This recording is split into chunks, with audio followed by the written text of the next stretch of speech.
Salamat sa Diyos. Marami na namang bigas. Sana mabenta na to ngayon para maka-pick up ulit tayo.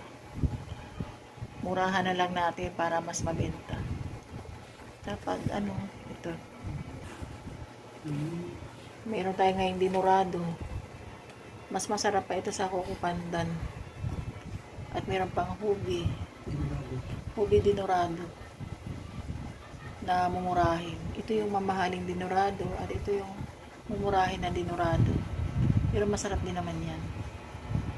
Ayan, meron pa rin po tayong taihan ng pusa at may Coco Pandan na paborito ng mga taong bayan na medyo may may mga Medyo yung mga masilan sa bigas.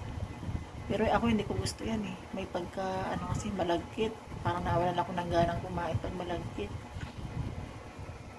Ayan. Yan po ang bigas natin, mga suki. Bili na kayo.